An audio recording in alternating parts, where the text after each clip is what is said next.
Felipe Vega, que ya está conmigo en la sala, así que lo voy a poner de inmediato en pantalla para empezar a conversar con don Felipe Vega de la Cuadra. Feli, querido, qué lindo verte. Dice, Fernando, querido, ojalá no se nos corte la comunicación como cuando estábamos volando en la última entrevista y en la parte más filosófica.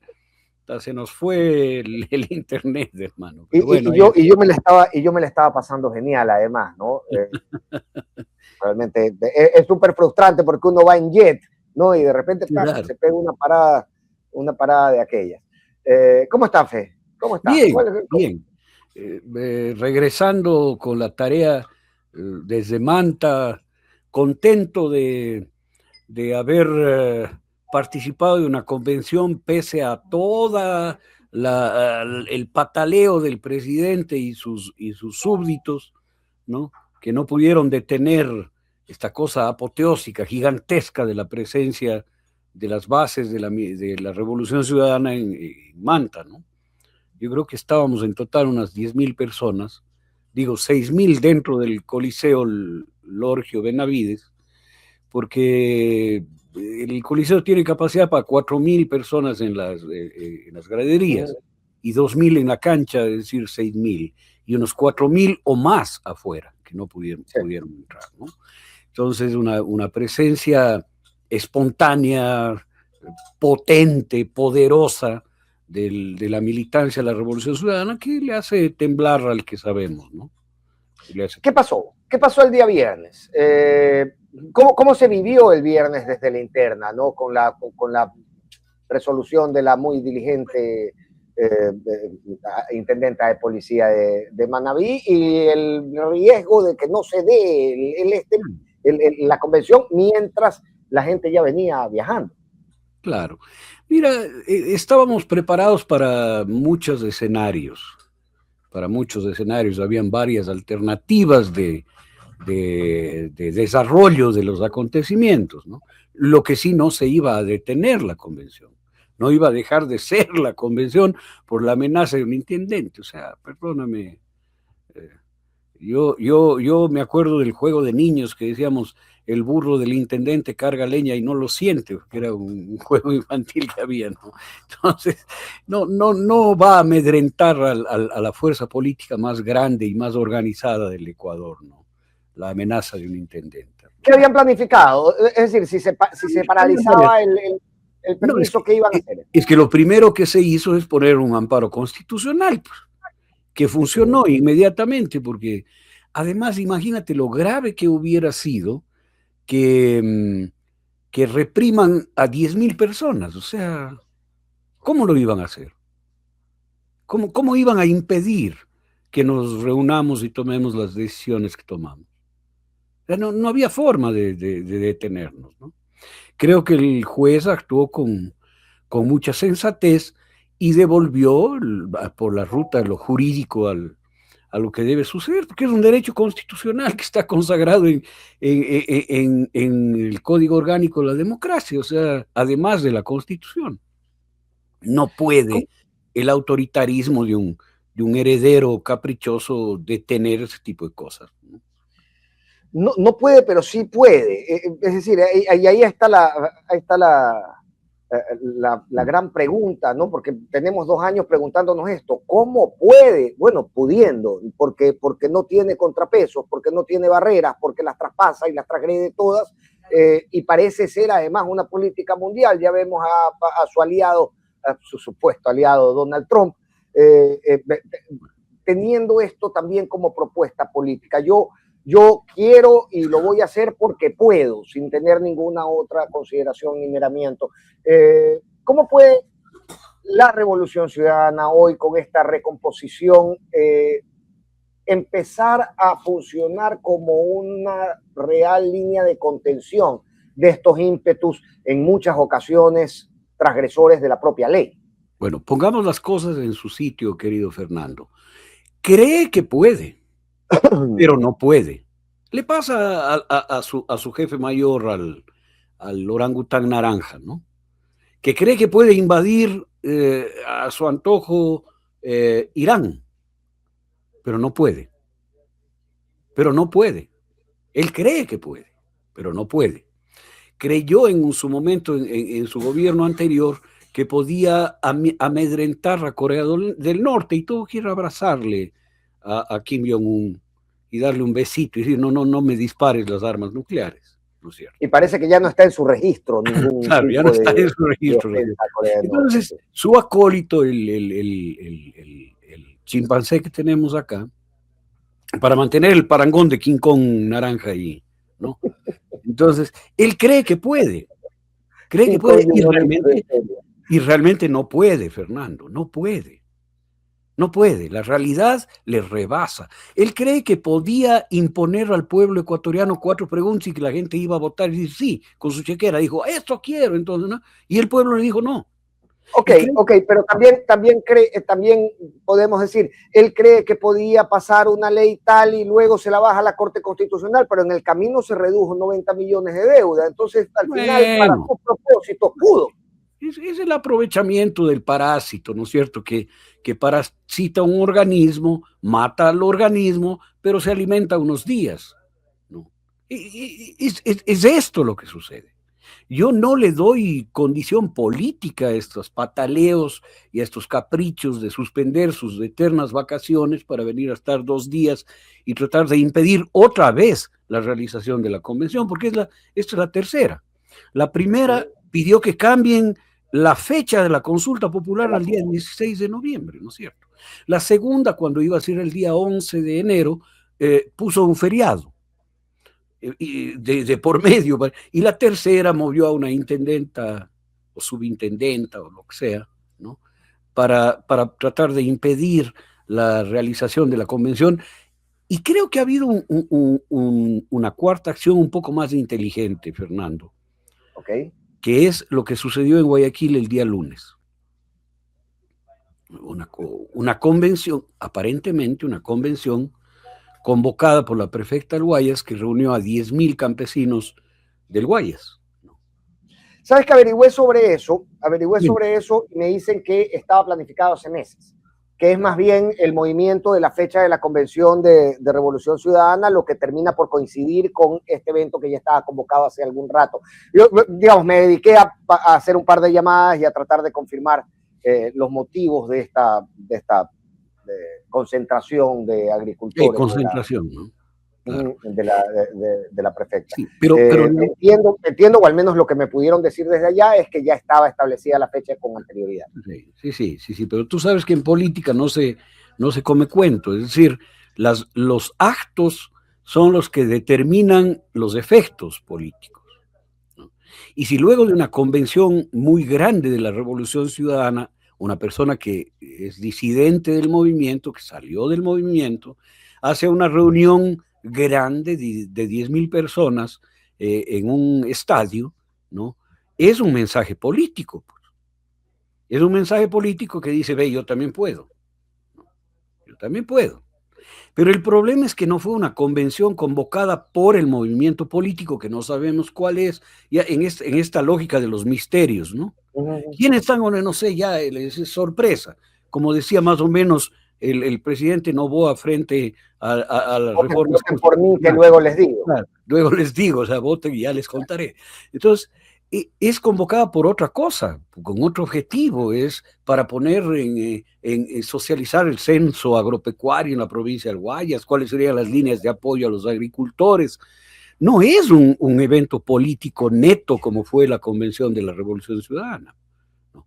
Pero esto puede ser parangonado diciendo, oye, ella salió y tiene tanta fuerza como la RC. No, absolutamente no. ¿Tú crees que haya así algún tipo de colaboración, apoyo o dejándole la vía libre al menos del gobierno nacional en esto? Pero es que hay quien te ayuda a meter goles, pues, hermano. Quien te permite, te hace un dribbling, te abre el paso, o se te impone y te hace foul, ¿no es cierto? Así se juega el fútbol, y así se juega en la política también. Yo creo que aquí hay una especie de laissez-faire, laissez-passer. Haga nomás, siga nomás, está bien que haga, porque es una contraposición comunicacional a la convención que sucedió el día domingo, ¿no? Y Y son meses también que está la convención para para el día domingo 18 y sábado 17. Pero mira, estos son detalles del análisis del escenario político. Lo que sí te diré es que una cosa es poder hacer una reunión con un objetivo y tener mucha gente y después tratar de plantear eso como el lanzamiento de una candidatura, y otra cosa va a ser la medida en las urnas, ¿no? Eso hay que verlo. Porque los de la Revolución Ciudadana estábamos en Manabí o estábamos pendientes vía digital de lo que sucedió en la convención, ¿no? En este punto no hay posibilidad de que, y sé que estoy estirando un poco el chicle, ¿no? Pero vamos, creo que cabe la pregunta. En este punto no hay ninguna posibilidad de que, así como se ha hecho con Aquiles por la alcaldía, se consiga desde fuera una alianza con Marcela Guiñaga para ocupar la casilla de prefecto. Yo tengo una lógica, ahí te hablo yo como secretario electo de Acción Política y Organización Territorial. Mi lógica es que no puedes partir en la política de la posibilidad de una candidatura.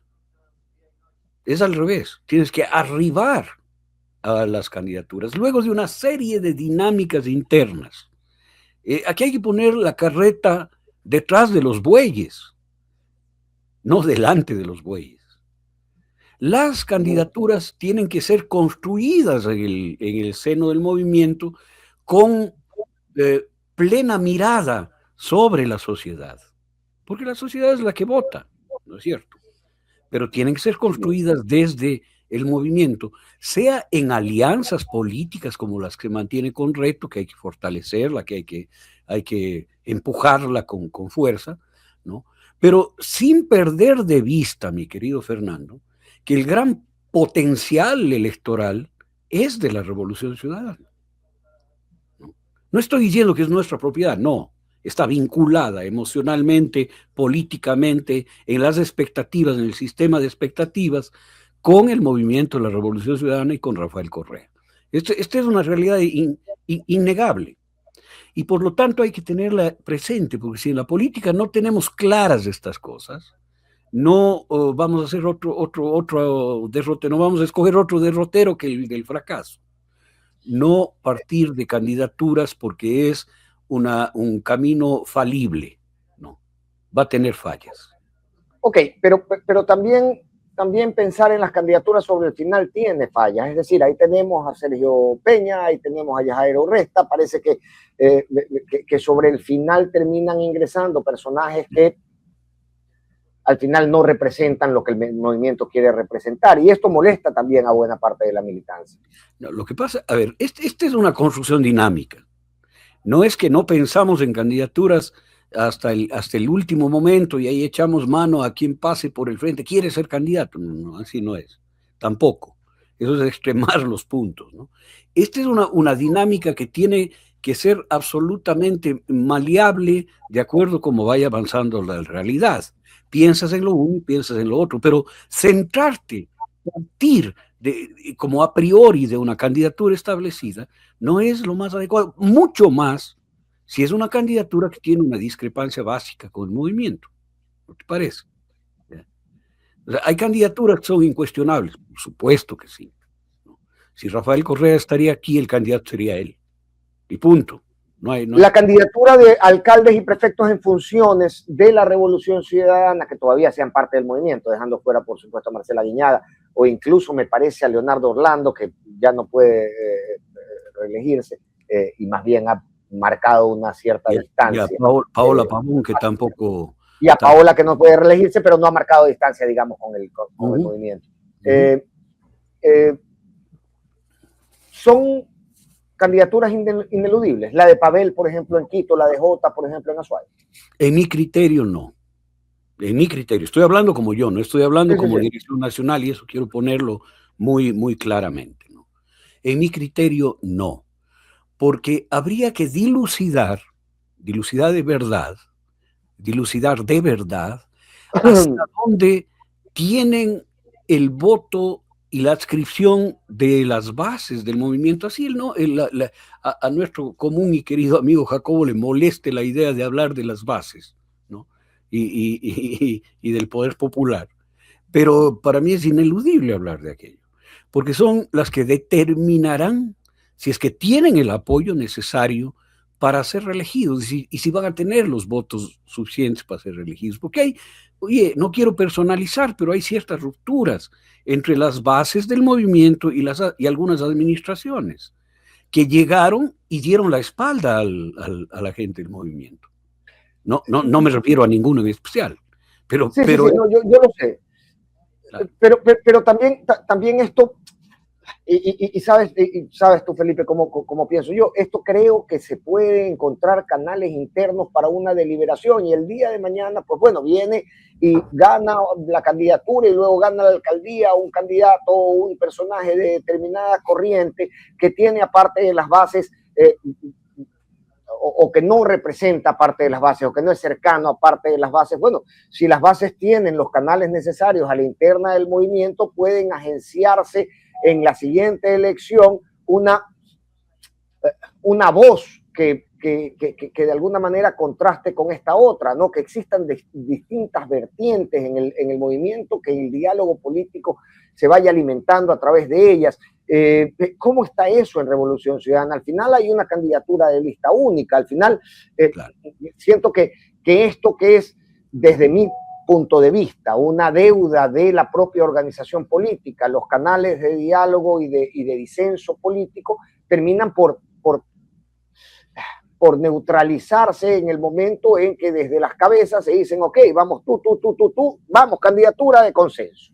A ver, querido hermano, ¿por qué razón importa tanto a la opinión pública la fluidez de los disensos internos de la Revolución Ciudadana? Y les importa un pepino los disensos internos del socialcristianismo, como el que hubo entre León Férez Cordero y Jaime Nebostadi, que nosotros lo conocimos de cerca. Nunca interesó ese disenso. Pero los disensos políticos al interior de la Revolución Ciudadana se vuelven dramáticos, se vuelven importantísimos para la vida nacional. ¿Por qué razón? Porque hay como que el prurito de encontrarle falencias estructurales al movimiento de la Revolución Ciudadana. Pero tal vez porque esperamos más de ustedes. O sea, a ver, claro. Tenía yo 25 años, crispado de los nervios, y mi jefe me manda a llamar, y yo cruzo la puerta desde mi despacho hasta el despacho de mi jefe, crispado de los nervios por la cantidad de trabajo que tenía encima a esa edad y la calidad de las cosas que había que definir. Y lo que me dice mi jefe es, brother, te exijo porque creo que tienes la capacidad para hacerlo. Y es un poco lo que desde mi punto de vista, ese jefe eras tú, y lo sabes. Desde mi punto de vista, el mismo patrón es con la Revolución Ciudadana. Se le exigen cosas que a otros partidos, pero porque podemos aspirar de ellos, de ustedes, bien, cosas que en otros partidos es absolutamente imposible de aspirar.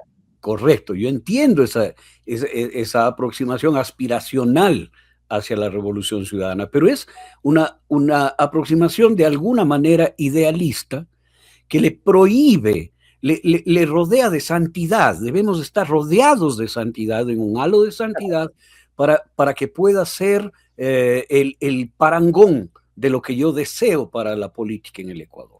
Sin embargo, mi querido Fernando, la política es real. Se la juega, no estoy diciendo, justificando las faltas de ética en esto. Estoy diciendo que la política es real y los disensos se procesan políticamente. Entonces, por ejemplo, la lista de unidad que han hecho ustedes, no. O sea, no es que nos sumamos y dijimos, a ver, ¿cuáles no estamos, no somos? Tú, ahora hagamos una sola lista. No. Esto ha sido planteado, Fernando, como una unidad dialéctica, que según Hegel es la unión y la lucha al mismo tiempo de los contrarios. Pero los contrarios parten de un mismo sistema. Hegel te pone en la dialéctica de la naturaleza cosas muy claras. No hay dialéctica entre el hacha que tumba el árbol y el árbol. No hay dialéctica, eso es una enemistad. Hay dialéctica, dice él, entre la rama y la yema. La yema es lo contrario a la rama y niega a la rama en una situación dialéctica y genera una flor, ¿no es cierto? Y la flor entra en contradicción con la yema y con la rama y genera un fruto. Y el fruto entra en contradicción con la flor y niega la flor y genera una semilla. Esta es la dialéctica que sirve para entender las unidades internas de los movimientos. Entonces, la lista deviene de eso. No es que aquí dijimos ya todos juntos, ya, todos juntos, ya, todos juntos, ya, como los Muppets, como The Muppets, ¿no? Todos juntos, ya. No, no, no, no. Aquí hay unidad en las diferencias que tenemos, que se procesan políticamente, hemos procesado políticamente estas diferencias. Y por eso estamos en una posición muy potente, ¿no? Una posición muy potente que se notó en el discurso de Rafael Correa, que se notó en el discurso de Gabriela Rivadeneira, que se notó y se ha notado en el discurso de Luisa González, que empezamos a hablar de cosas que son coherentes entre todos, ¿no es cierto? Esto creo que hay que mirarlo así, porque no caemos en el puritanismo y maniqueísmo de lo bueno y lo malo. Es que ustedes no son buenos porque están actuando como malos, ¿no es cierto? Y en diré, hipótesis de la falsedad, ustedes me están engañando, no hay unidad porque ahí no estuvo el Orlando Pérez ni el Mario Latorre. ¿No? Y eso es no entender lo que estaba pasando allí. Ni Orlando Pérez ni Mario Latorre construyeron ninguna lista de 28 personas. No inscribieron ninguna lista. Entonces, en esta hipótesis de la maldad, del engaño, es que no les dejaron inscribir falso. Falso de falsedad absoluta. ¿No? Ni siquiera se aproximaron a las conversiones de unidad, que devinieron desde mi renuncia a la presidencia, pues, Fernando, que la hice con la mirada puesta a la construcción de una lista para que vayamos en unidad. Tal vez porque la intención era otra que tenían ellos, ¿no? ¿Cuál era? No sé, no estoy dentro de su psiquis para saber si querían la dirección de Pichincha, si querían un puesto de la Secretaría Ejecutiva del movimiento, no sé qué querían, ¿no? Pero no concretaron, no llegaron a concretar nada. Hablar de esto es fundamental, mi querido Fernando, porque esto desmitifica, destruye esta leyenda negra sobre la Revolución Ciudadana, que hay procesos que estamos viviendo y procesos que se miran con muchísima fuerza, ¿no? Con muchísima fuerza y muchísima potencia, porque en la convención estaba la gente que me apoyaba a mí, la gente que le apoyaba a la Gabriela, la gente que le apoya a la Luisa, la gente que le apoya a Gustavo Yalc, que le apoya a Andrés Arauz, que todos juntos en una superación dialéctica de los problemas, ¿no? Para ir con una agenda única que está en las reformas que se aprobaron ayer, ¿no? Entonces, yo creo que hay que mirarlo así, porque esto trae mucha potencialidad a la acción política de la Revolución Ciudadana en el Ecuador, para el Ecuador y para poder transformar definitivamente la política y el destino del país, ¿no? Ok, arranca entonces una carrera contra el tiempo, Felipe. Hay que empezar a trabajar, empezar a construir esto que Gabriela ha dicho, que ayer me decía Yairén Noriega, un acercamiento hacia los propios gobiernos autónomos descentralizados, empezando por los gobiernos parroquiales. Hay que construir listas, es un año ya preelectoral, esto llevará meses de trabajo. Ya hay una agenda, ya hay un cronograma, ya se sabe cómo se va a trabajar. Va a empezar Gabriela, además, luego de 6 años fuera del país, a recorrerlo y a reunirse con los representantes de base en cada una de las provincias. Por supuesto que sí, Gabriela. Yo tengo mucha admiración por Gabriela, ¿no? Creo que es una líder política que ha madurado mucho, que ha crecido mucho, que ha decantado mucho su pensamiento, ¿no? Me pareció impactante, impresionante la claridad de su discurso, ¿no? La sobriedad, la serenidad. Creo que a veces las dificultades como el exilio te hacen crecer mucho, ¿no? Entonces, tener este rato en la presidencia una Gabriela Rivadeneira construida con visiones, con claridades, con apertura es importantísimo, tremendamente importante para hacer el equipo que estamos haciendo, ¿no es cierto? Y lo segundo, ella fue taxativa y ha sido mi propuesta también, que no podemos hacer nada al margen de la militancia, de las bases, que Jacobo, no me protestes, las bases son importantes en este continente porque somos las mismas bases, la misma chapulada, las que iban detrás de las huestes de los libertadores sacando a patadas a los españoles, o sea, y son las mismas que se levantaron en la revolución de las alcabalas y son las mismas de los forajidos que abrieron el paso a los cambios políticos en el Ecuador. O sea, las bases aquí existen, ¿no? Las bases aquí son la fuerza real de este pueblo, ¿no? Y el poder popular también existe. Es el que le quitaba y le ponía a José María Velasco Ibarra cada vez que se cansaba de la demagogia del loco Velasco, le sacaba en quema, ¿no es cierto? Esa es una condición nuestra y es la misma condición que hay en la Argentina, de los descamisados de Evita Perón, que hasta el día de hoy siguen en un movimiento peronista con enormes diferencias que no podemos calificar de populismo, es una reducción europea indeseable a la política latinoamericana con esa visión colonial de que, como ustedes no son ni jacobinos ni girondinos, entonces son populistas. No, no me jodas, o sea, somos otra cosa, ¿no? Somos otra cosa. Así que, querido amigo, te mando desde aquí con nuestro amigo mutuo, eso sí, aquí las bases son importantes y no te hartes de escuchar las bases, porque seguirás escuchando. Y no te, claro, y no te hartes de escuchar el poder popular, porque el poder popular existe en el Ecuador. Y es no, es que nunca hay que hartarse cuando hay diálogo, nunca hay que hartarse cuando esto se da en el campo de las ideas, pero vamos, que la respuesta de Luisa González fue absolutamente agresiva contra Jacobo y lo que Jacobo había planteado no era otra cosa que una visión, de nuevo, que puede venir desde afuera, pero desde afuera desde afuera ubicándose en una posición ideológica que aspira a ver en el movimiento una construcción de determinado tipo y que no merece un insulto por ello. Lo mismo sucedió con Eduardo Andino y Rafael Correa por invitar a Ramiro Ávila. Y mira, yo estoy en otro territorio. No estoy en el territorio de los chats y los picoteos de X, ¿no? Estoy en el territorio de los análisis políticos, que yo le escuché muy al margen de las discrepancias que han tenido con Luisa, que a mí no me parece justo que vayan de ninguno de los dos lados, ¿no es cierto?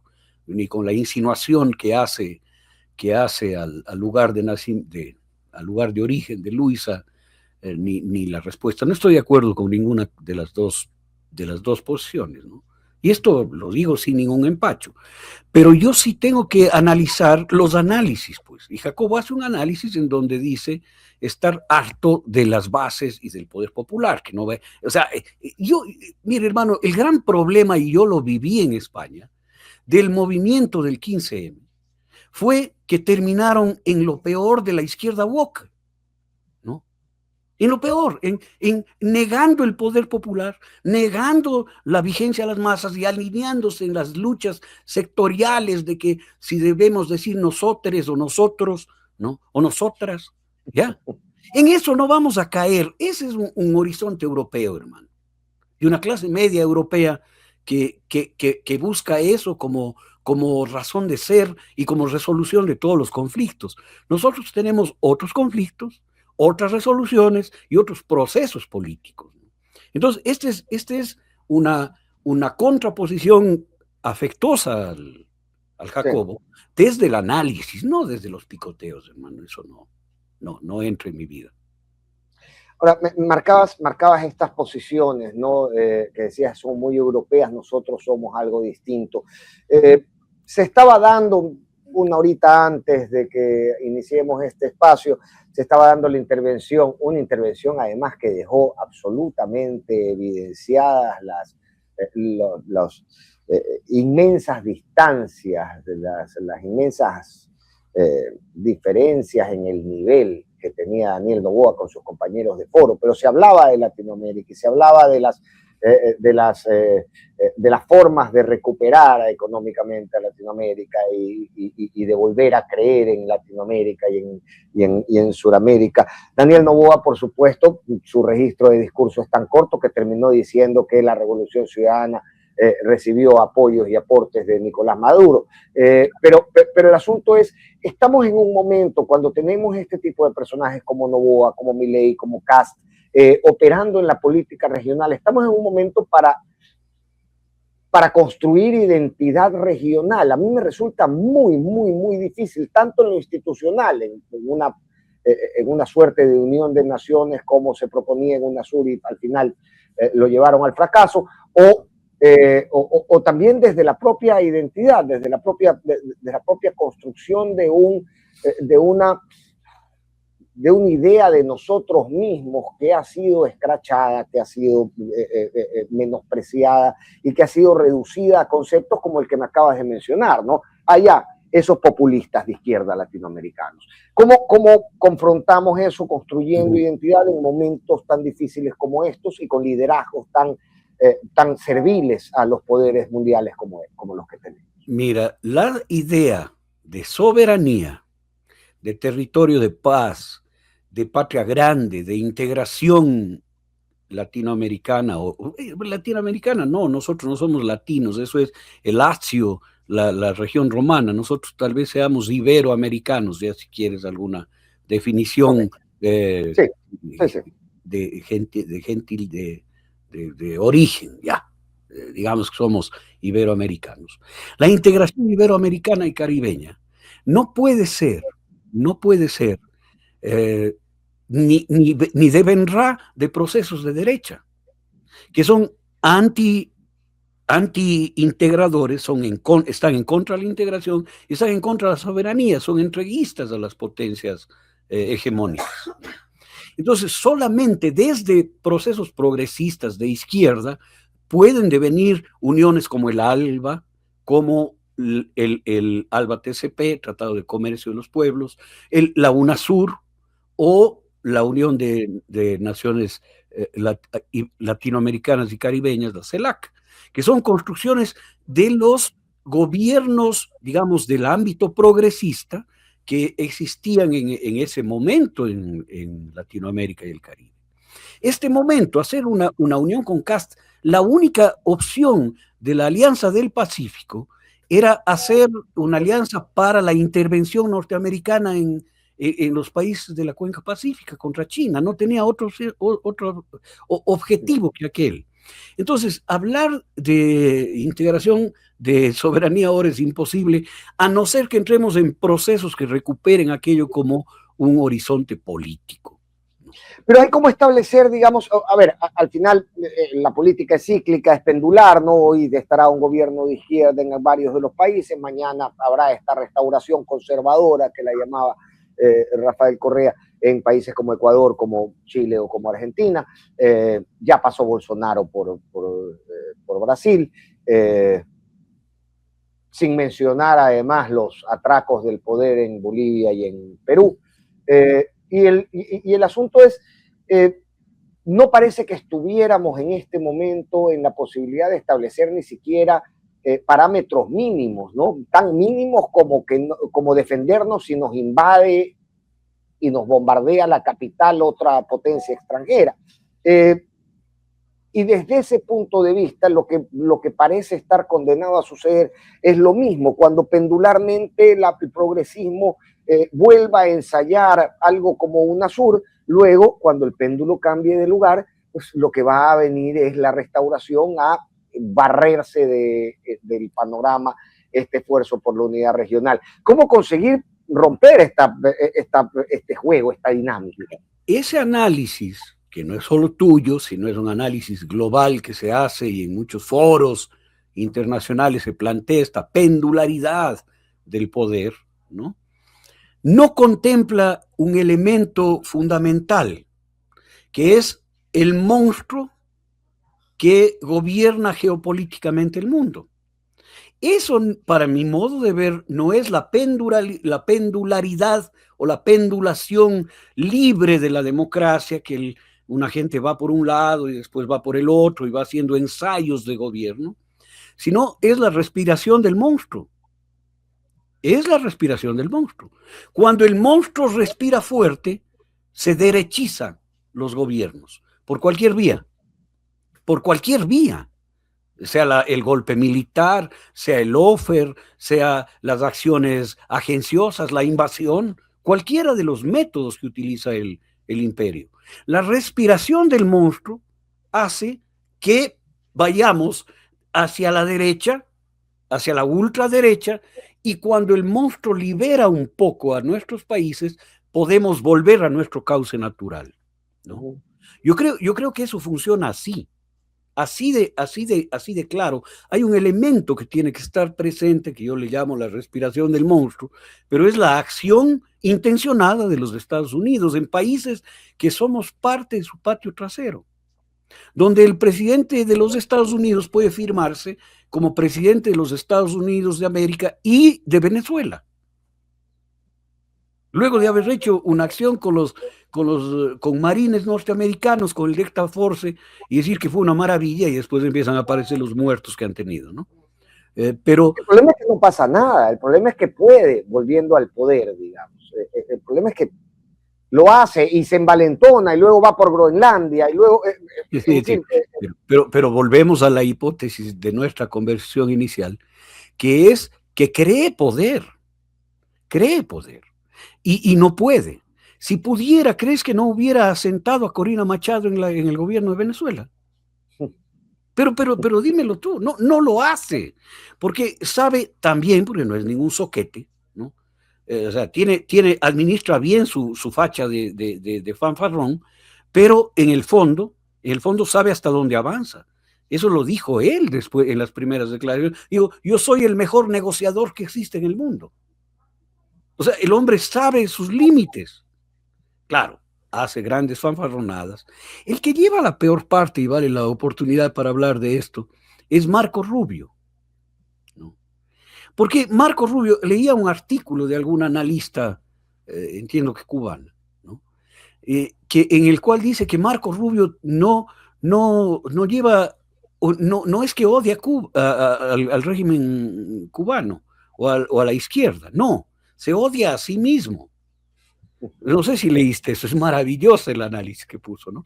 Se odia a sí mismo porque él es el cubiche, el cubanito que está rodeado de supremacistas blancos, ¿no? Y que no dejarán de mirarle como un sirviente, ¿no?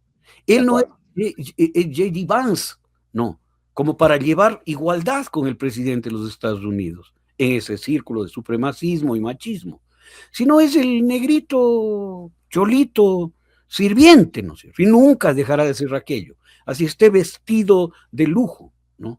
Sí, pero qué doloroso hacer un paralelismo con nuestras élites, porque al final nuestras élites tienen eso, se detestan tanto lo que somos como identidad, que al final aspiran, aprecian y aplauden cuando vienen desde fuera a destruirlo. Pero les pasa lo mismo, el señor Noboa no está al nivel de los supremacistas blancos norteamericanos, ¿no? Ni siquiera, él tiene que pagar para entrar a Mar-a-Lago, ¿no? Tiene que pagar para entrar a Mar-a-Lago, no es pana del señor Trump. Es, ya vino el Guasicama, déjale entrar, tómale una foto y que se vaya, ¿no? Pero que se quite los zapatos porque me va a ensuciar el piso. Eso es lo que tenemos que entender en estas acciones políticas contra Latinoamérica, ¿no? Que están protagonizados por este señor Marco Rubio o por estos presidentitos de cartulina que tienen en nuestros países. Ahora, mira, creo yo que toda esta conversación tiene que redundar en una lógica simple. Nosotros tenemos que atenuar los efectos de la respiración del monstruo aquí en este país, porque estamos ante un país que está agonizando con una falla sistémica, ¿no? Aquí está consolidado el narcotráfico, está consolidada la delincuencia, está consolidado el crimen organizado y la irrupción de todos estos circuitos delictivos en los espacios administrativos del país, del Estado, ¿no? Entonces, esto hay que pararlo como una tarea fundamental, porque todo el efecto terrible que busca el imperio sobre sus patios traseros, lo estamos viviendo acá. Esto llámale suena horrible, la livianización, ¿no? El convertirse en otra Libia, en destruir toda la institucionalidad para poder hacer lo que les da la gana. Ya ni a ellos les funciona, mi querido Fernando. Por eso no destruyeron Venezuela. Porque saben que metiéndose como se metieron en Libia, ni siquiera iban a poder llevarse el petróleo, sino que una casta de parásitos voraces hubieran destruido el país. Y eso está pasando con nosotros. Ok, pero al final las licencias están, no lo hacen por estrategia, no llegan y se toman el poder porque el día de mañana, digamos que no contarían con el apoyo de los militares, probablemente tampoco de los técnicos de PDVSA, no tendrían cómo controlar el país, entonces deciden por voluntad propia no utilizar esas licencias que parece que el mundo les da y contenerse en virtud del propósito, de conseguir el propósito que tienen. ¿Cuál es? Llevarse efectivamente todo el petróleo, ¿no? Entonces, o los recursos naturales y minerales y etc. El asunto es que parece que la contención viene de ellos mismos. En claro. Gaza no tienen por qué contenerse, entonces no se contienen. Y el mundo parece darle las licencias para ello, Felipe, y este es un asunto de una gravedad inmensa. Somos nuevamente, la Unión Europea es Polonia, 80 claro. años después. Claro, pase y vaya a Gaza, pase y vaya a Venezuela. Ahora con Groenlandia están queriendo reaccionar muy tibiamente, pero porque ya se dieron cuenta de que otorgar esas licencias tal vez es contraproducente. El asunto es dónde estamos a nivel geopolítico y de diplomacia mundial para que personajes que celebran la invasión en sus países vecinos, como Daniel Noboa, tengan un espacio en el Foro Económico de Davos. Esto no es casual. Hay toda una maquinaria diplomática empujada para ello y parece que la única contención que encuentra es solamente su propio cálculo. No tiene un contrapeso real en el mundo en este momento, sobre todo marcando el silencio de China y Rusia, que yo hasta este momento no entiendo. Mira, Estados Unidos es el país con más doble moral del planeta y de la historia, ¿no? En contra de la migración, pero alentando la migración y el trabajo migrante porque les genera mano de obra barata y que no tiene costos para el Estado norteamericano, estadounidense, no. Alentando invasiones y defendiendo la democracia, produciendo golpes de Estado militares y defendiendo la democracia y la libertad. Es la doble moral constante de ellos. Y la última, que es tal vez una de las peores, ¿no?, es luchando contra el narcotráfico y alentándolo y administrándolo. O sea, no soy yo el que dice que la DEA es el mayor narcotraficante del planeta, ¿no? Esto lo dicen muchísimos analistas, muchísima gente que conoce la DEA por dentro, ¿no? El caso Irán-Contras es una demostración de cómo la CIA con la DEA vendieron droga iraní, vendieron droga, compraron armas iraníes y armaron a la contra nicaragüense, ¿no? Entonces, todos estos elementos van conformando la doble moral. ¿Por qué voy a esto? Porque están entrando en un callejón sin salida. El mundo entero está frenado ya ante el consumo brutal de la droga, los mismos Estados Unidos, que les está reventando por dentro. Y se niegan a terminar con eso que tiene un punto final que es bastante fácil.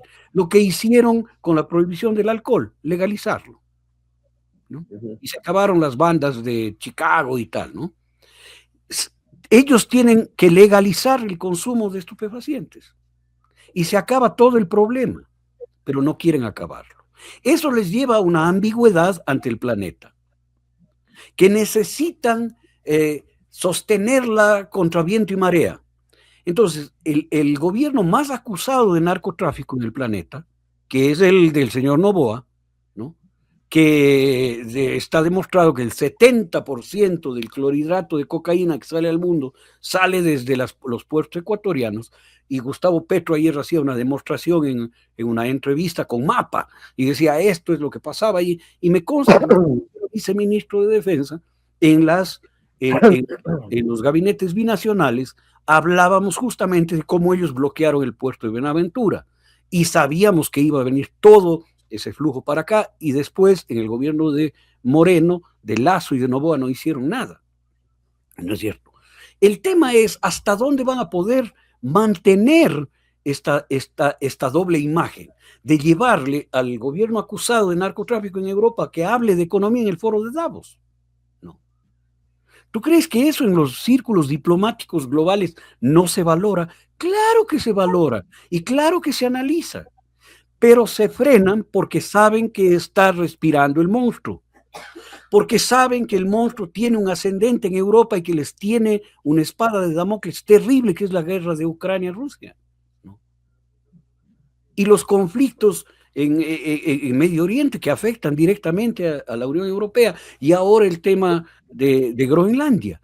Es decir, puede hacerlo porque tiene cogido de los cojones a todos los gobiernos de los países desarrollados, ¿no? Pero ¿hasta dónde, hasta cuándo, hasta qué punto va a poder seguir haciéndolo? ¿Cómo uno se libera los cojones en este tiempo de ese agarre? Bueno, eso se va a romper, creo yo, primero casa adentro, ¿no? ¿Cómo caen los imperios? ¿No? Los imperios caen casa adentro cuando ya la situación de la población estadounidense sea invivible, insufrible, ¿no? Que no me estoy inventando, o sea, los mayores índices de pobreza están allá, de marginalidad, de consumo de estupefacientes, de falta de vivienda, de falta de salud, de falta de trabajo inclusive, ¿no? Y de casi cero protecciones sociales. La infraestructura está colapsando en Estados Unidos y la moneda está colapsando en Estados Unidos, ¿no? Que es lo único que les permite tener la hegemonía militar que tienen. Y no solo por temas tecnológicos, Fernando, sino porque la contraparte, el enemigo de los Estados Unidos, bélico, digamos, tiene capacidad de empezar una guerra nuclear que nos borre del planeta. O sea, el análisis que ha hecho, y he escuchado los análisis de la Federación Rusa cuando ha aprobado la ley de uso de armas nucleares, ¿no? Diciendo, nosotros tenemos líneas rojas, pero no las vamos a cruzar, porque la destrucción del mundo está garantizada. Entonces, eso es lo que le permite a Estados Unidos presionar a Rusia y a China, ¿no? Pero China en 20 minutos puede borrar el planeta, mi querido Fernando. La contraparte. Sí, pero no utiliza esa realidad para contener los impulsos del otro, ¿no? Que ellos sí lo hacen.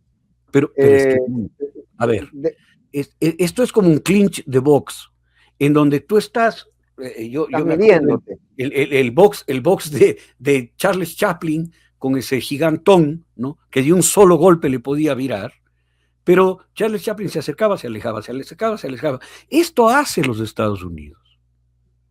Se acerca, le toca la nalga, se va para allá, no regresa, le tienta, le hace tener rabia, se retira, porque así están jugando. Están jugando con una situación, con un futuro catastrófico. ¿Qué les importa que suceda? Claro que les importa si sucede. No van a permitirlo. El señor Trump fue otra vez a darle besos a Kim Jong-un cuando apuntó los misiles transcontinentales contra los Estados Unidos. Porque supongamos que disparaba uno y borraba una ciudad norteamericana. Y después venía la respuesta de cientos de misiles hacia el Asia y de cientos de misiles desde el Asia y nos borrábamos. O sea, uno es, no hay vuelta. A eso juegan. A eso juegan. ¿Quiénes sufrimos todo esto? Los países que estamos en los extramuros fuera del hegemón y que estamos en el patio trasero. Esos somos los que sufrimos esta cosa. Claro, y nos sacan y nos exhiben al, al monito este de caja de música y de gitano, le sacan y le exhiben, ¿no? Queda muy mal, la gente un poco se ríe, pero dice, sí, pues tiene el poder y hay que seguir jugando este juego. Es muy complejo lo que estamos jugando. Pero eso a nivel global. ¿Cómo lo traducimos a lo que pasa en el Ecuador? Si no recuperamos la soberanía nacional en las decisiones diplomáticas, no podemos entrar al juego de la geopolítica.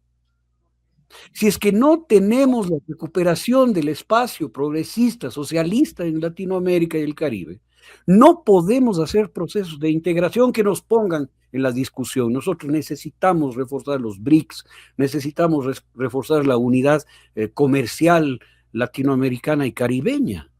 ¿No?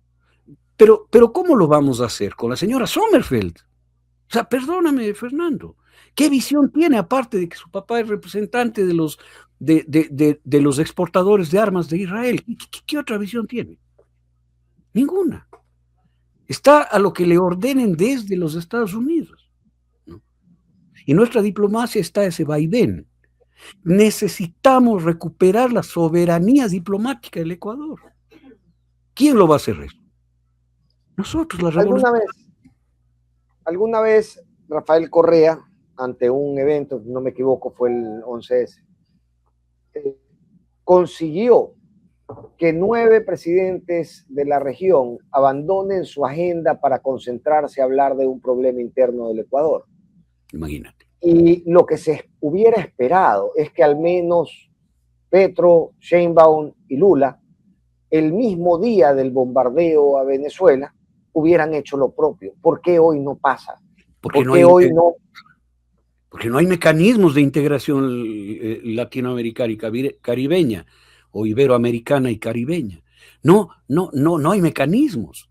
Hay espacios casi declarativos en este momento, pero no hay una construcción diplomática sólida entre todos, ¿no? Como sí había en la época que tú haces referencia, y que demuestra un pulso importantísimo para poder defender las democracias de nuestros países. Mira, Fernando, no solo en ese ámbito se funcionaba, sino también en ámbitos comerciales que fueron absolutamente constructivos para nuestra región, que nos proyectaban hacia adelante. La tragedia nuestra, la tragedia latinoamericana, es que no nos permiten la unidad. No nos permiten la unidad. Y lamentablemente cuentan con cipayo. Cipayo es el que entrega su ser al enemigo, al de afuera, al patrón, al amo, y vende su propia casa y su propia familia para que el amo se sienta bien. Estos cipayos como Corina Machado, que entrega su premio Nobel, o sea, perdóname, ¿qué actitud más rastrera? Mira, cuando te hablaba de las licencias diplomáticas me había olvidado del premio Nobel, que es también otro ejercicio de este otorgamiento de cancha y licencias desde mi punto de vista. Claro. Entiendo que hay un antecedente de un premio Nobel, no me acuerdo el nombre, Knut Hamsun tal vez, sueco, ¿no? O noruego, que entregó su premio Nobel a Hitler, premio Nobel de literatura. Este es el antecedente de lo que ha hecho la señora Machado, ¿no? O sea, claro, tú escuchas eso y te erizas, pero por supuesto, creo que fue Knut Hamsun, ¿no? Espero no estar equivocado. Si me equivoco, alguien nos corregirá, ¿no? Pero eso demuestra que en nuestros países la dominación es posible porque hay gente como ella. Y en el Ecuador hay gente como ella, que deben un poco ser ubicados en su espacio natural, respetados, porque yo no estoy en contra de las personas, Fernando, estoy en contra de las acciones, las actitudes. Yo no tengo nada contra la señora Machado, que no sea contra sus actitudes políticas, ¿no es cierto? Y en el Ecuador hay mucha gente que tiene actitudes políticas que deben de ponerlas, porque lo primero es el amor a esta patria, lo primero. tener amor a Venezuela no es pedir una invasión a Venezuela, ¿no? Donde mueren venezolanos, perdóname. Claro. Y esto hay que hablarlo así, sin mucho tapujo, sin mucho análisis, porque es fundamental, es primario. En las reacciones primarias está la defensa de tu casa, ¿no? Está la defensa de tu familia. Y eso Siempre que sientas tuya esa casa y esa familia, ¿no? No, Que es un pero si poco... tu familia es Miami y entras a Davos con pasaporte norteamericano, ¿sí viste eso? ¿No? O sea, le sellan al presidente ecuatoriano su pasaporte norteamericano. ¿Qué carajo es esto? Es una locura. Es una Es una locura. locura. ¿No? Sí. Una locura. O sea, el mensaje es: ustedes valen tres atados. O sea, no valen nada. Ni siquiera quiero decir públicamente que soy presidente de ustedes, pues. Y la gente sigue defendiéndolo. Y la gente sigue pensando en él. Y sigue con cartones en las ventanas. O sea, perdóname, Fernando, estamos en un deterioro humano, cognitivo, emocional, que a mí me da la pista de que el Ecuador está en el deterioro más profundo de su historia, ¿no? Estamos igual conscientes que cualquier fuerza que pueda tener Noboa hoy electoralmente la obtuvo de algún lado. La obtuvo de una votación que antes le pertenecía o a Revolución Ciudadana o a otras agrupaciones políticas que no han sabido, no han podido, no han tenido las herramientas para contener este avance mientras él sigue ganando terreno. Pero claro, es que mira, yo ahí sí creo que el votante se descorazona con los incumplimientos. ¿Qué pasó en Chile? El votante chileno que quiere transformaciones reales en Chile eligió a Boric. Y lo primero que hizo Boric es mirar hacia el neoliberalismo para dar gusto al presidente saliente y a la derecha chilena, ¿no? Y su ministro de Economía es un Chicago Boy de manual, ¿no es cierto? Y ha tomado medidas neoliberales, pero de catecismo neoliberal. ¿Cómo quieres que el proyecto de izquierda tenga la adscripción y la constancia de su electorado? Por supuesto que no, viene una cosa de castigo. ¿Sabes qué? Un momio viene ahora. Un momio, elígele al ahijado de Pinochet. Claro, y se va a comportar. Ahijado es que realmente irse al otro extremo, ¿no? Claro. Pero ahí sí te acepto lo pendular. Lo pendular es la emoción del votante, ¿no? Que también es muy alentada por los medios de comunicación, etcétera, y por la comunicación política y todo lo que quieras. Pero hay ese voto de castigo, ¿no? Tú no hiciste lo que me prometiste, entonces te voy a castigar. Creo que el Ecuador ha vivido 3 elecciones, más allá de los fraudes, de castigo por la traición de Lenín Moreno. Es decir, tú pusiste un candidato, y no me estoy refiriendo a Rafael Correa, sino a la Revolución Ciudadana. Ustedes pusieron un candidato que nos traicionó a todos y que nos precipitó al desastre. Y ese voto de castigo es el que ha funcionado hasta la última elección, Fernando. Esto hay que reconocerlo, porque si no lo reconocemos, estamos equivocando el futuro de este país.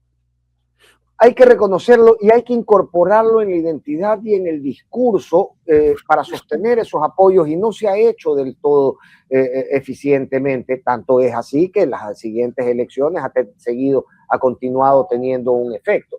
Y es un efecto además que me parece que es un discurso muy fácil de desmontar desde la honestidad, desde la transparencia, porque al final Moreno...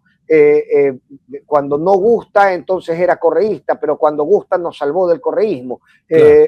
Y ese discurso que resulta livianito, ¿no? Al final no ha podido ser contrastado con suficiencia desde la orilla de la Revolución Ciudadana, al punto en que ha derivado en derrotas electorales posteriores. Pero yo este rato te estoy hablando como parte de la orilla de la Revolución Ciudadana. Es decir, todo lo vivido tiene que ser reconocido, todo. Y tiene que ser puesto de cara a nuestro electorado, con honestidad, con transparencia, con la cara limpia, ¿no? Y hacernos cargo de lo que tenemos que hacernos cargo. Porque mira, este pueblo que ha votado por Noboa, que ha votado por Lasso, ¿no? Por Guillermo Lasso, y que votó por Lenín Moreno, este pueblo defendió la Constitución de Montecristi, Fernando, que parecía una cosa medio metafísica para el ecuatoriano, ¿no? Cuando Noboa preguntó con una solvencia digna de Marco Rubio, ¿no? Marco Rubio, creo que, o Moto, ¿no? Preguntó, vamos a cambiar la constitución chavista y ustedes quieren una constituyente. La gente le dijo no.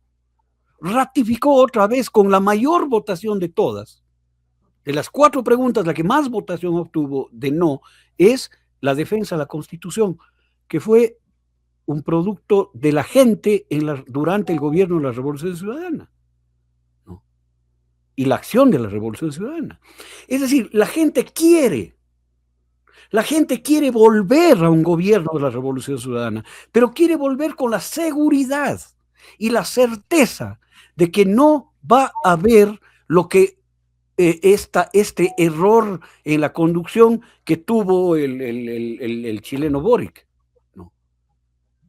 La gente nos está exigiendo eso. Si no entendemos eso, mi querido Fernando, si no entendemos, vamos a fallar otra vez, y te lo estoy hablando desde el lado de la Revolución Ciudadana. Estos son las reflexiones que se ponen como contradicciones dialécticas dentro del movimiento, y que las voy a seguir manteniendo. Pero para eso hay que ganar, Fe. Y para ganar, desde mi punto de vista, esto lo hemos conversado también personalmente, creo que hay un trabajo que debe hacerse para llegar a nuevos códigos, nuevas formas de consumir información, de incorporar discursos, etc. El día domingo, pasó por ahí la espada de Bolívar, pasó lo de la hacienda bananera, el pueblo de mendigos y una hacienda bananera. Es decir, son los cánticos que en el 2006 resultaban. Y yo no sé si hoy entusiasman, yo no sé si hoy conectan, yo no sé si hoy son capturados por la audiencia joven. ¿Cómo se han planteado llegar a esta audiencia que tal vez no recuerda porque era muy niño el gobierno de Correa y que luego ha visto, mientras crecía, este país desbarrancarse? Y aún así, aún frente a ese desbarranque, no logra, por falta de información o porque eran muy chicos o porque no les interesaba la política, entonces contrastarlo con una realidad que presentaba el gobierno de Correa, que en todos los números es mejor que la que hoy habitamos. ¿Cómo conseguir que se haga esa conexión? ¿A través de qué? A través del discurso, un discurso que no luzca añoso, que no luzca viejo, que no luzca radicalmente ideologizado, sino un poco más acorde a las lógicas que hoy definen nuestras sociedades. Mira, yo como psicólogo he tenido formación en Gestalt, que es una escuela de psicología.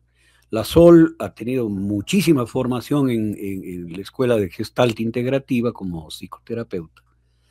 Pero te digo esto porque yo pongo en las interpretaciones de la realidad, pongo el proceso gestáltico como uno de los métodos para poder interpretar la realidad. ¿Qué te dice el proceso gestáltico en uno de sus principios? Hay fondo y hay figura. La figura existe en un fondo. Te digo esto porque la comunicación política, las canciones, las acciones de barricada, la aproximación emocional al votante, es la figura, no es el fondo. El fondo es la adscripción política a una posibilidad de transformación o la adscripción política al desasosiego y al desencanto, ¿no? Sobre ese fondo actúa la figura. Se ha vendido en el Ecuador como vende el vendedor de manteca de culebra, que la solución para toda la política es el marketing político. Entonces consíguete un buen marquetero y ganas. Y resulta que no es así. En Bolivia no ganó el candidato, el mejor marquetero político, Jaime Durán Barba, ¿no? En Ecuador no ganó el sí 4 veces llevado por Jaime Durán Barba. Los grandes marqueteros políticos, si solo son la figura y no entienden el fondo y no están en el fondo, fracasan. Entonces, las canciones, las acciones emocionales de adscripción, funcionan en tanto el fondo sea el sólido. Y el fondo es lo que te estoy diciendo, el Ecuador, los ecuatorianos, las ecuatorianas, aquí en el territorio y en el exterior donde está nuestra migración, ¿no? Quieren transformaciones. Ya basta. Son 8 años de fracasos, de golpes, de daños, de muertes, de pobreza, de falta de salud, de desesperación, de migración otra vez. Y la gente quiere cambios. Pero necesita, ese es el fondo. ¿Qué figura necesita? Alguien que de verdad canalice los cambios, ¿no? Y eso no es una sola persona. Es un movimiento que se consolide sobre sí mismo, que supere el trauma de la traición. Fíjate lo que estoy diciendo. Que recupere la resiliencia como movimiento político de izquierda, ¿no? Y que se vuelva a levantar sobre aquello, sobre esa fuerza inicial. Y que con esa fuerza inicial vaya a las transformaciones del país. Te garantizo que obtenemos el 70% de la votación. Pero estoy hablándote del fondo, no de la figura. Los marqueteros políticos podrán actuar siempre y cuando se supere el desasosiego, el desencanto, el miedo, que se reduce a un manejo político del odio, de la culpabilización, de la construcción del enemigo, de la fenomenología del héroe y del villano, etcétera, ¿no? De todo lo que hemos hablado tantas veces contigo. Pero hay que ir al fondo. Y el fondo es la tarea que tenemos como movimiento de la Revolución Ciudadana hoy, de hoy en adelante, ¿no?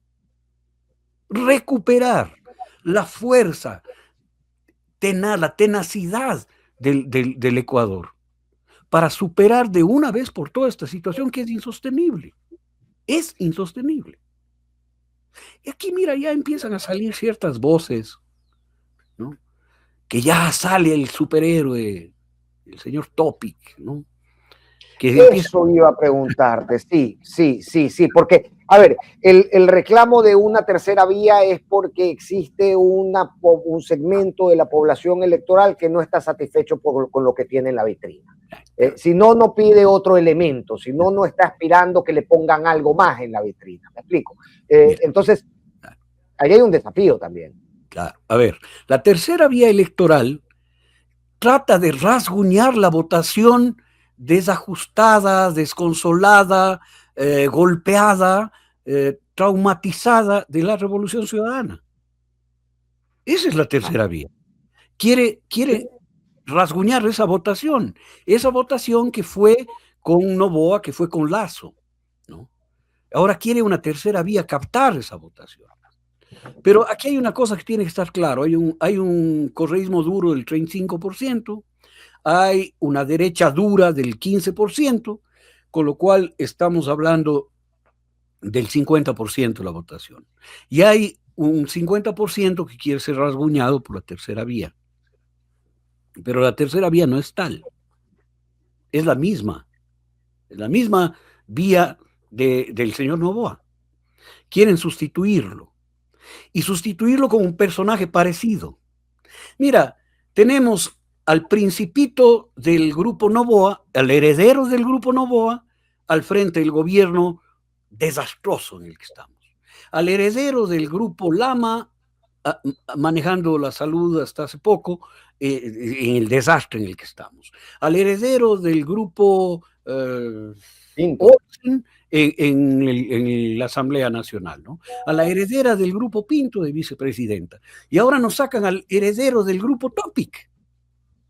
O sea, lo mismo con otro apellido. Lo mismo con otro apellido y lo mismo con otro grupo económico de interés de otro lado. O sea, están jugando a lo mismo, mi querido Fernando. Esta es la lógica maravillosa de los marqueteros políticos que creen que el señor Topic va a ser el sustituto del señor Noboa y que el Ecuador va a ir tras de él. No, eso es no entender el fondo. Pero a mí me preocupa también, porque me parece que mientras no existan figuras fuertes que puedan contener esto, tiene vía libre. Y esto supone el riesgo de mantenernos en la misma situación que antes. Yo insisto, ¿no? Creo que cuando hay cancha es porque el rival no ocupa en defensa su posición. Entonces, por eso hay cancha para correr. Mira, yo aquí voy a poner un ejemplo futbolístico. ¿Qué hace un Messi en una cancha? Solito. Nada. Aquí el problema es de equipos. El problema es otra vez de fondo. No es de la gran figura mesiánica que sale en el Ecuador y que va a salvar. Él no salva a nadie, mi hermano, salva su bolsillo. Aquí no hay nadie que nos va a salvar. Aquí vuelve el principio lógico de solo el pueblo salva al pueblo. El movimiento político es el que va a salvar al Ecuador. Le va a sacar de la dinámica miserable de los individualismos en el país.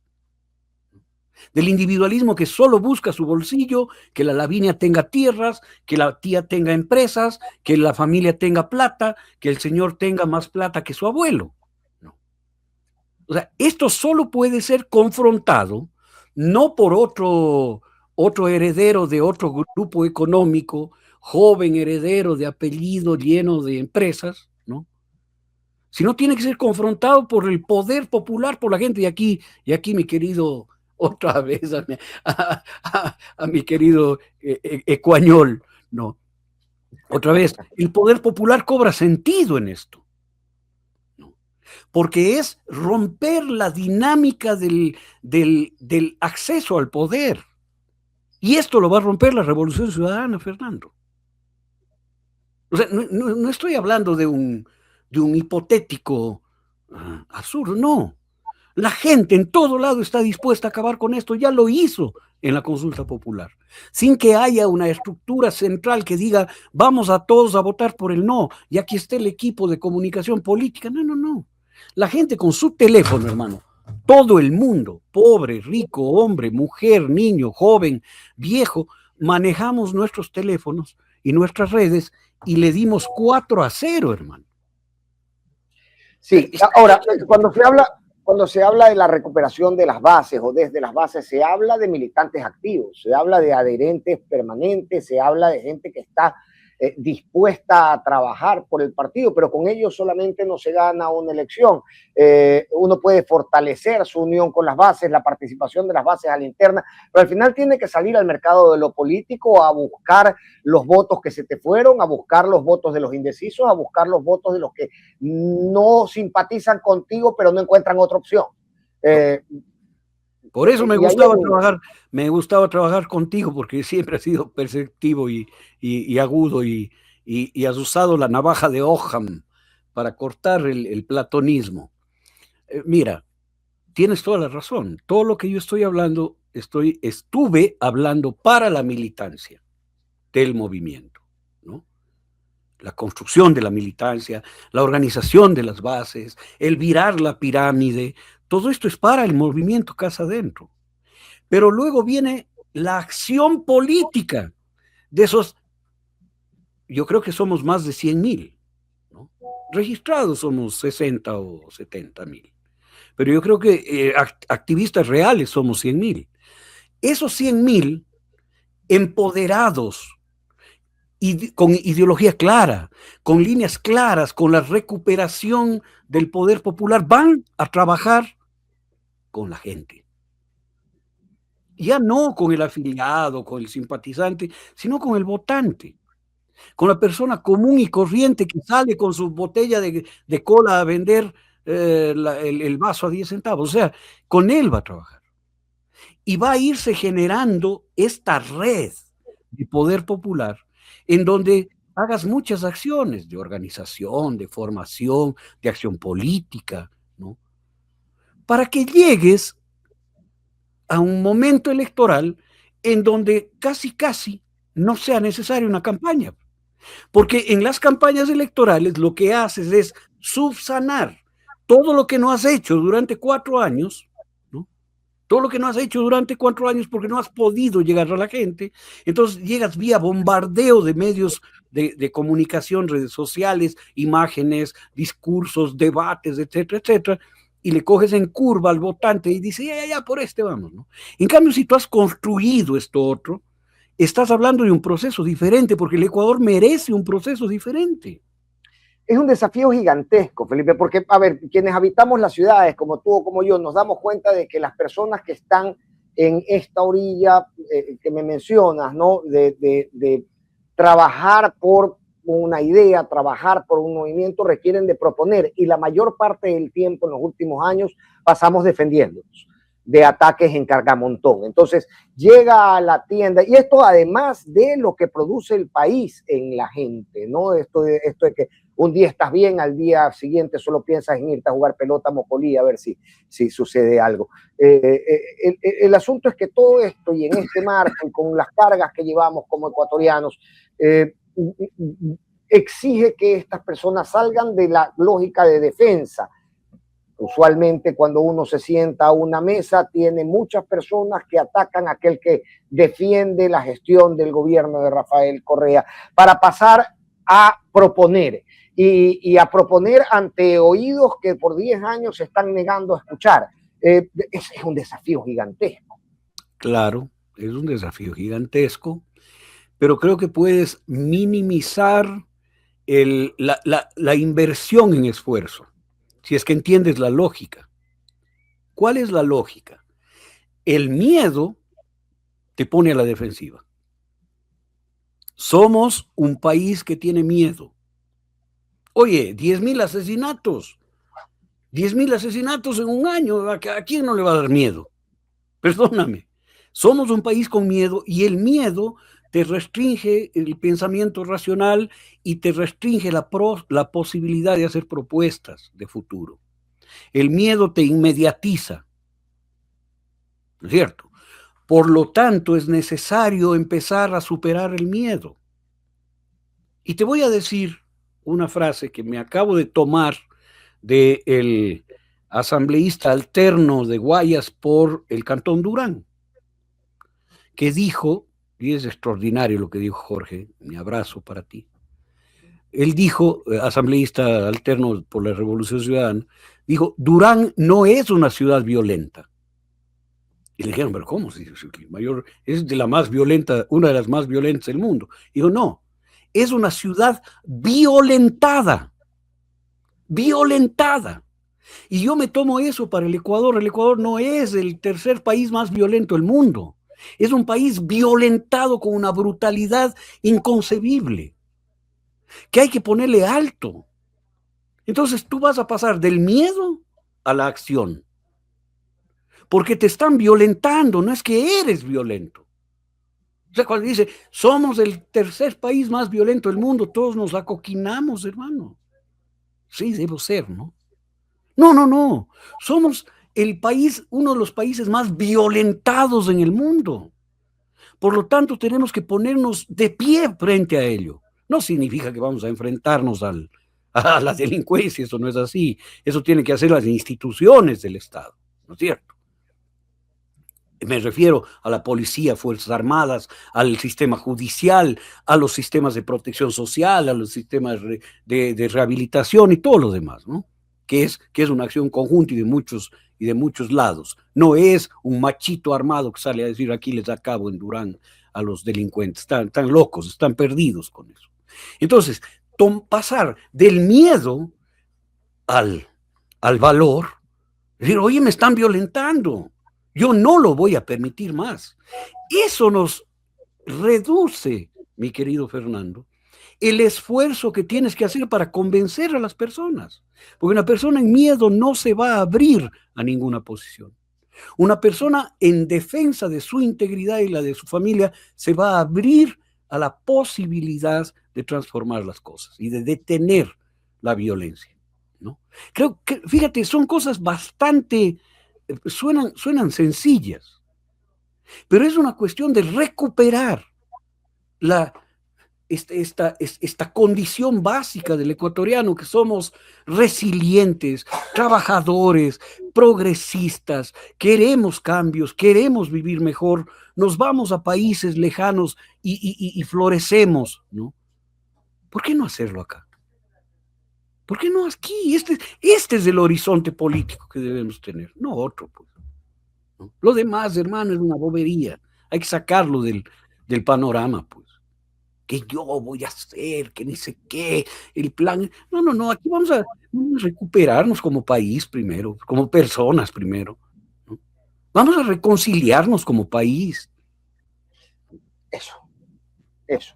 Eso, hay espacios para esa reconciliación nacional. Hay espacios para el establecimiento de acuerdos mínimos, por ejemplo, entre centro izquierda y centro derecha, o entre el progresismo y la derecha nacional. Yo no veo, al menos en los últimos años, nos acostumbramos a ver durante los años de auge de la Revolución Ciudadana a ciertos personajes que no respondían ideológicamente a una posición más de izquierda y más bien funcionaban como bisagra con movimientos o con espacios empresariales normalmente atribuidos a la derecha. Estamos hablando, y esto por mencionar un nombre, de Juan Carlos Casinelli o de la propia Marcela Guiñaga. Hoy no veo un cuadro que permita ese ejercicio de bisagra, Felipe, al menos no en la primera línea. Somos miles, ya saldrá. No hay que desesperar ante eso. Ya saldrá. El problema, otra vez te digo, no es construir un Mesías. El tema está en que la fuerza de la gente, la fuerza popular, el que se levantó en Imbabura, el que hizo el río en Cuenca, el que votó no, se junte, se una, tome una posición coherente frente a la realidad. Y después ya vendrá lo demás. La fruta cae cuando está madura, Fernando. No hay que violentar los procesos sociales. Creo que esto es lo más importante en todo este trámite. Ya están desesperados por las candidaturas, todo el mundo, ¿no? Todo el mundo se vuelve bueno. Desde hoy día en adelante vas a ver una colección de bondad en este país, puta, digna, hermano, del quinto cielo y de los altares vaticanos. O sea, ya paren, no engañen, no mientan. La política tiene que convertirse en el ejercicio de la verdad, Fernando. De la verdad en el Ecuador. Y después vendrá lo que tenga que venir. No más este juego de intereses, yo me vendo, yo entro, yo soy presidencial. Oye, la cantidad de presidenciables que tenemos nosotros. Puta, por todo lado. A donde miras ves 4 presidenciables, hermano. Y a mí me da la impresión de que la próxima va a tener otra vez 16 candidatos, alguna nota. Claro. O sea, eso tiene que acabarse. ¿Y cómo se acaba eso? Se acaba con la construcción del poder popular, de la gente uniéndose, como en el río de Cuenca, como en el levantamiento de Imbabura, como en la votación del no, que es el signo de los tiempos, Fernando. Es el signo de los tiempos. Si no leemos el signo de los tiempos, en la política estamos fuera del mundo. Es el signo de los tiempos, el empoderamiento de las personas para definir sus destinos con un aparato que tenemos todos en la mano, que es este tipo de cosas, ¿no? O sea, ¿vamos a reconocer eso o no vamos a reconocer eso? ¿Vamos a seguir pensando que el mundo es el mundo del año 70? Y te lo está diciendo un viejo jubilado, hermano. No te está diciendo un muchacho de 22 años. Te está diciendo un jubilado. Creo que hay que cuidarse de eso. Digamos, desde una ideologización potente como tiene una buena ala de la Revolución Ciudadana, tienen que cuidarse de pensar que los enemigos con los que se formaron son los mismos enemigos de hoy. Tal vez lo sean, pero algunos de ellos, pero con otro tono, con otro disfraz. Yo ahí voy con José José. Todo lo que fue no será, como dice la canción de José. Lo que un día fue no será, claro. Lo que un día fue no será. O sea, el mundo, Demócrito decía, no te bañas 2 veces en el mismo río. todo es dinámico, y si no nos ponemos en la dinámica del avance político de las sociedades, estamos perdidos, hermano. Estamos perdidos, mejor apaguemos la luz y dediquémonos a otras cosas. Tengo bastante para escribir yo, pero prefiero no escribir y más bien escribir la realidad y el destino de este país para ya hacer una obra importante en mi vida, que será la más importante de todas. La Entonces, poesía del futuro que conversábamos el otro día. Del futuro, escribir la poesía del futuro, ya. ¿No? Y además, en esa condición del canto de la oda a la alegría de Schiller, ¿no? que es la palabra de la novena sinfonía de Beethoven, de la cantabile, de la coral, que dice que el mundo tiene que ser un canto de alegría de todos como hermanos. ¿Por qué no podemos hacer eso en el Ecuador? O sea, ¿qué nos diferencia como personas? Si somos víctimas de la misma violencia, estamos siendo violentados igualmente, ¿no? Ah, pero es que tú eres correísta y yo soy de la vereda al frente. O sea, oye, me vale eso, ¿no? Eso no quiere decir que yo renuncie a la ideología, hermano. La ideología es un ejercicio necesario en la política. Pero en la política, mi querido hermano, en la política no se reduce la vida. Funciona sobre la vida, claro, pero no es reducto la vida. Qué importante este último mensaje. A la política no se reduce la vida. Y llevar las confrontaciones políticas a la tienda del barrio o al que te vende el café, realmente lo que hace es abrir grietas y separaciones. ¿Qué sueño te diría yo, Fernando? Poder volver a hablar de política en la mesa familiar. Sin que eso nos rompa la vida, pues, hermano. Sin que eso nos separe entre hermanos. Eso significa que hemos tenido una fragilidad brutal en las relaciones humanas, pues, ¿no? Que no podamos hablar de discrepancias políticas en la mesa familiar y que mejor salga la mamá y diga, ¿saben qué? Aquí está prohibido hablar de política, porque se me acaba la familia, ¿no?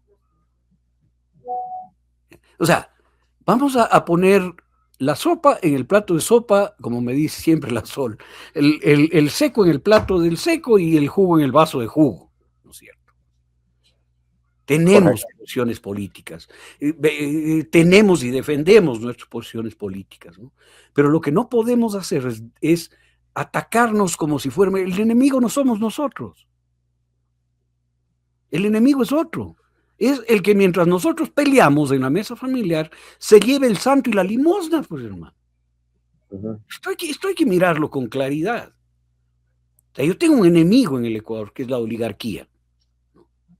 Esa oligarquía pirata, que se aprovecha de todo y que utiliza a la hija de una empleada doméstica para comprar 92 hectáreas de tierra a precio de gallina. Ese es mi enemigo. El que se perdona 92 millones de dólares de impuestos. Ese es mi enemigo.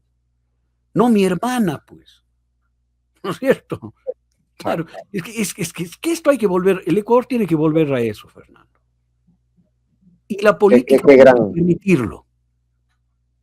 Qué gran mensaje, Felipe, y recoge un poco lo que proponemos desde el inicio de este medio.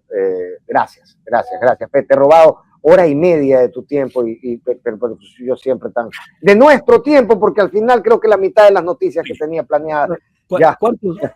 ¿Cuántos años me quedarán de vida? Yo no sé, hermano. No sé, pero estoy seguro, querido amigo. Propuesto, amigo, a no dejar de hablar. O sea, voy a morirme hablando, compadre.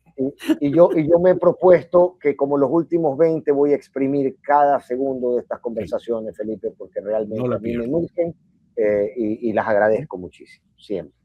Bueno, tenemos que vernos, Fernando. Tenemos que vernos, porque es lindo el medio digital, pero hace falta el abrazo. Pues no, y la chacota personal no tiene, claro, el personal no tiene. Claro, tú ya no fumas, yo dejé de fumar cigarrillos hace yo fumo cigarrillo, pero los armo, fumo los de funda, los orgánicos. Ya. Que viene a ser igual, ¿no? A la final es igual.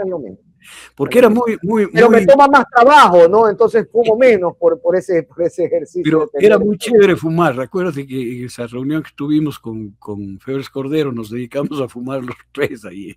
¿Cómo? Claro, claro, claro. Se mandó a ver más tabaco y más fumar. Claro.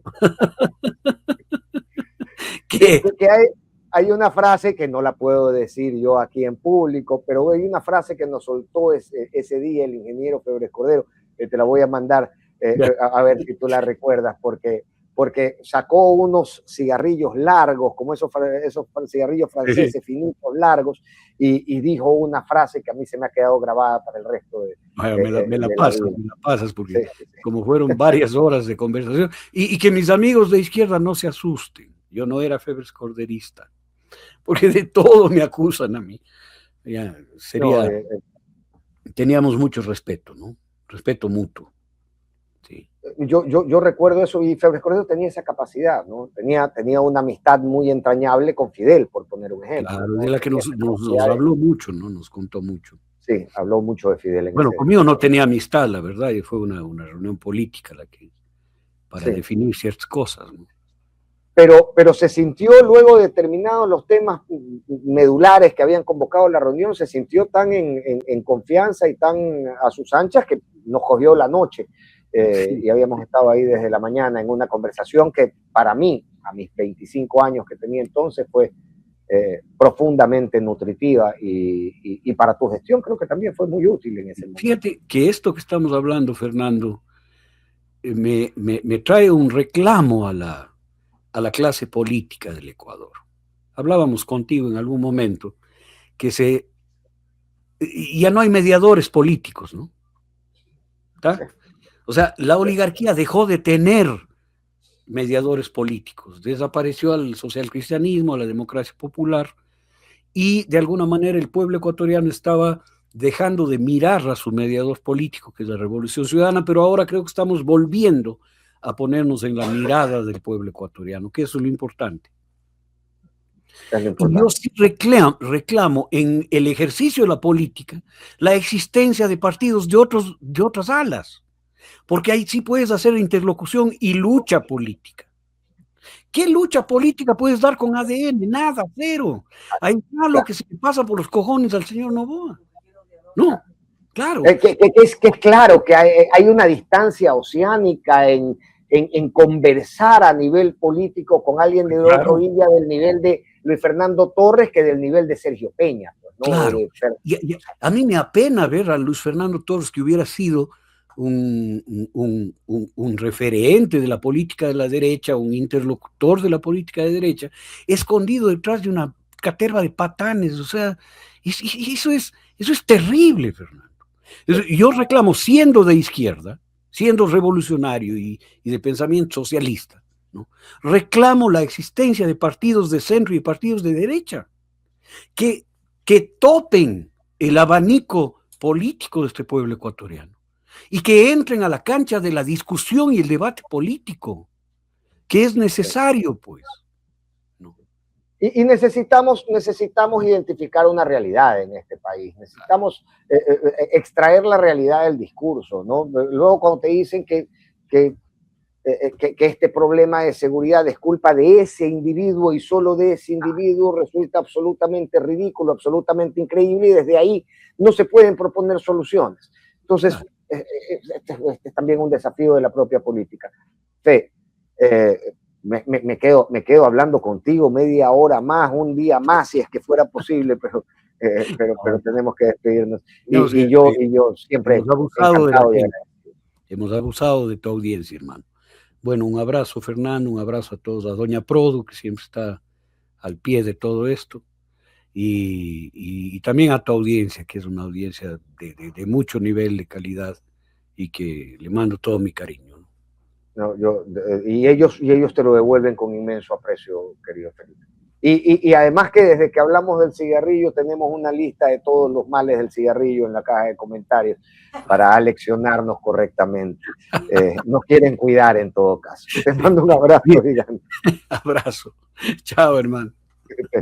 Chao.